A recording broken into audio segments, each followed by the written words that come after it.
Olá, seja muito bem-vindo ao terceiro episódio da nossa minissérie sobre o luto. Eu sou a Emily e hoje abrimos espaço para escutar alguém que já viveu a perda de um ente querido.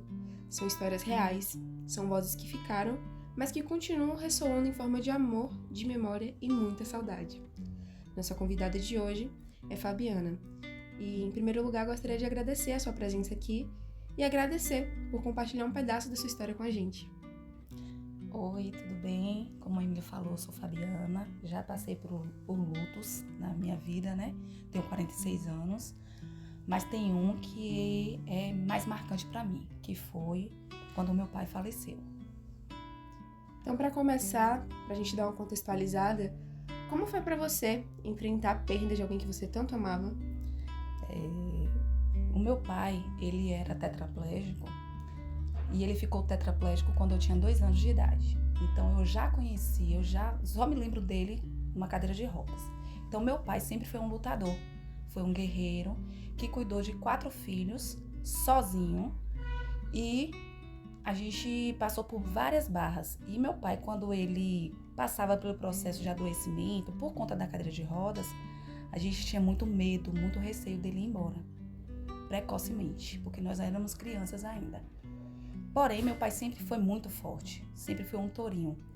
E aí ele ficou 28 anos na cadeira de rodas, tendo poucos episódios de doença e tudo durante esse processo. E a gente sempre ali na luta com ele. Quando meu pai adoeceu a última vez, ele realmente ficou muito ruim. E eu estava aqui em Salvador e minha irmã falou, venha logo, porque o estado dele é grave. E aí eu já fui para a Vitória da Conquista com um turbilhão de emoções, onde a gente já sabia que, no fundo, seria uma despedida, né? E aí, quando eu cheguei em Vitória da Conquista, ele já estava na UTI e eu estava também num período muito de sensibilidade. Eu estava grávida de 2 meses do meu filho. E era uma emoção muito grande, porque meu pai, o sonho dele era ter um neto, ter um homenzinho na família, né, como neto. Ele tinha várias netas. Então, misturou tudo naquele momento. E aí eu fui para uma despedida. E o que me ajudou muito também foi a minha crença. Então, assim, a parte que me deu mais força para passar pelo luto foi a minha questão com a espiritualidade, onde eu não acredito na morte e sim acredito que tem outras moradas. Então, quando meu pai ele desencarnou, foi mais um sentimento não de tristeza, mas sim de saudade, só saudade. Você lembra do momento em que percebeu que a sua perda foi real? E como foi para você lidar com esse momento? Durante o processo do desencarne dele, quem retirou ele praticamente da UTI foi eu e minha irmã, junto com os enfermeiros. E aí a gente foi pro necrotério. E lá sim caiu a ficha, porque meu pai ainda estava quente e naquele momento eu e minha irmã, a gente segurava ele e ele ia esfriando. E ali a gente teve noção de que nosso pai não estava mais ali. E foi um sentimento ao mesmo tempo de tristeza, assim como um sentimento de alívio, por conta das dores que ele sentia, por conta da prisão da cadeira de rodas, 28 anos, né? Não é fácil. A parte mental dele era muito boa, mas a limitação era grande demais, ele era muito dependente da gente. E naquele momento foi um misto de emoções. E eu ainda grávida, então misturou tudo mesmo naquele processo. Mas ali caiu a ficha. E aí, quando caiu a ficha no necrotério, a gente ficou todo mundo centrado. E aí a gente foi para a parte do velório. Na parte do velório, ali eu já não via mais o meu pai verdadeiramente. Eu via um corpo, uma embalagem de um presente lindo. Porém, eu já sabia que o espírito dele não estava mais ali. Mas naquele momento foi o sentimento de despedida total mesmo. Já naquele momento, a gente já sabia que ali mais ele não estava. Você sentiu que estava de alguma forma já preparado? Você sentiu que já estava preparada de alguma certa forma para essa despedida? Ou foi alguma coisa que te atravessou de repente, sem algum aviso suficiente? Já estava preparada sim, porque eu tenho uma irmã que ela é enfermeira e ela viu o quadro de meu pai e ela ligou imediatamente para mim e falou: venha e venha rápido para você se despedir do meu pai. E um professor da faculdade de pneuma e de UTI, eu conversei com ele sobre o quadro de meu pai e a única coisa que ele falou: vá logo, vá, não pense, só vá se despedir.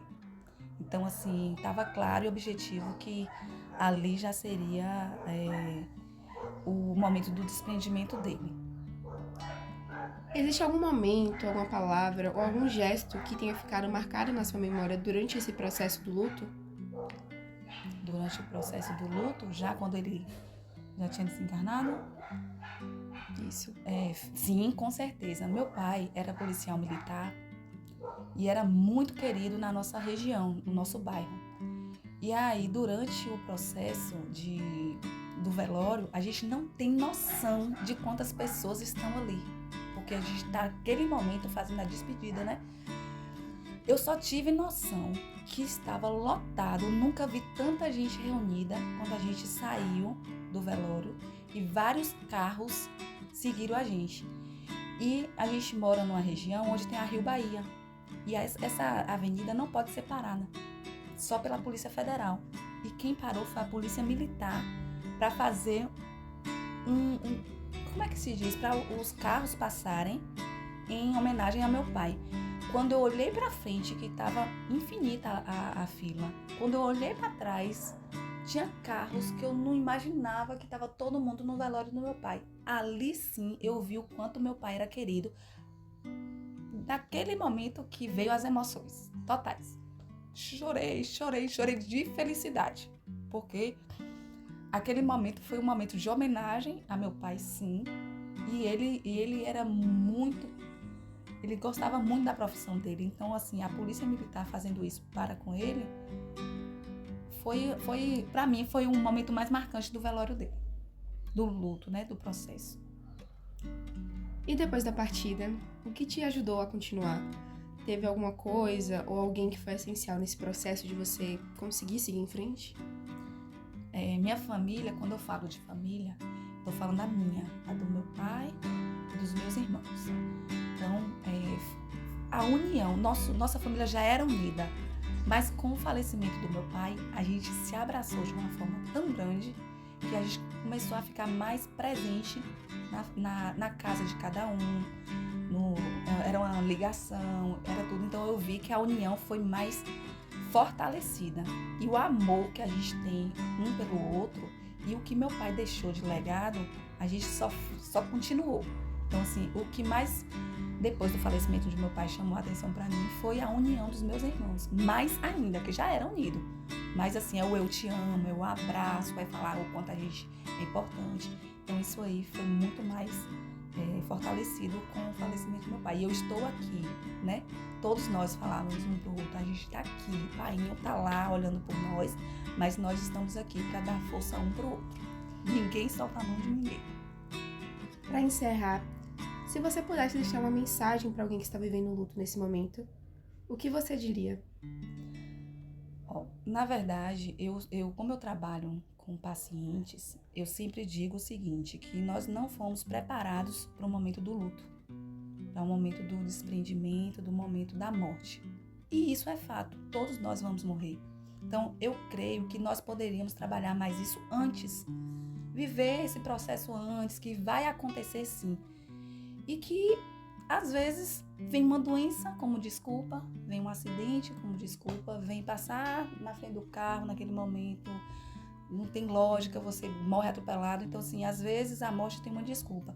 Então, eu digo o seguinte hoje: viva o agora, aproveite o agora, ame o agora, porque o amanhã não existe. Muito obrigada por sua partilha tão sincera.